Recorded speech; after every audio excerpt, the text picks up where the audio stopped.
Well, howdy. What you're looking at is a model of 1892 French service revolver. This was their standard revolver and standard firearm technically up through World War I. And it was still in service until 1935, I do believe. Anyway, if you ever saw the movie Casablanca, the Vichy gendarme who's always talking to Rick had one of these on his belt when he said, round up the usual suspects. Just, a little trivia there. This thing shoots an 8mm cartridge, which if you buy it from Fiocchi, it says on the cartridge box, 8mm Labelle. It ain't. And this is not designed by the Labelle people in Liege. This was actually a French design, and it was made at Saint-Étienne Armory. So it's usually marked Mass. I think it says somewhere on here what year it was made. I don't remember. Yeah, it says Saint-Étienne, and it has the serial, but it doesn't say the year it was made on it anywhere. It says 1892. Oh, this was made in 1900. It does say S1900. It says right there.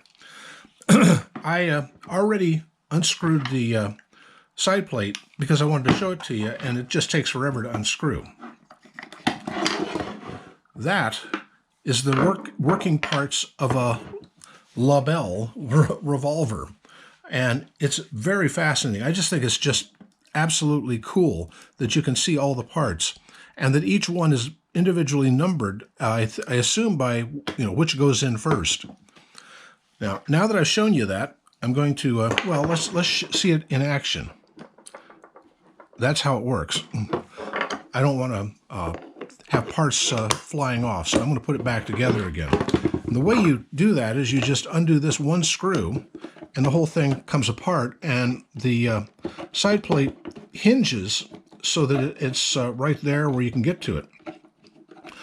You'll notice that this revolver has a loading gate here, but unlike a Colt or even a Smith & Wesson, it comes out to the right side, not the left.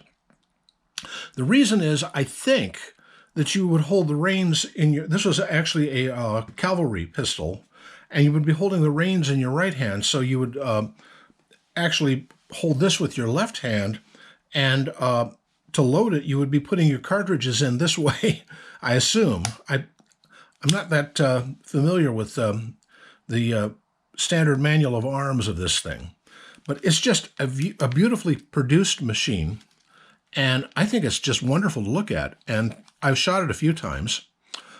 Incidentally, you can shoot 32 Smith & Wesson long through these, though it will split the case, but they do shoot. 32 and 8mm are virtually the same thing. Anyway, that is before the 1935 A&S 7.62 French long pistols. This was the standard military pistol of or revolver of the French. Though they ran short on these during World War I, like they ran short on just about every ordnance. So they went to Spain and bought various models of Ruby 32 auto pistols and handed those out to officers right and left. But there were hundreds of thousands of these out on the trenches. And to this day, I think you might find some backwoods or backwater gendarme who still has one in his holster. It's possible. Anyway, 1892 French revolver.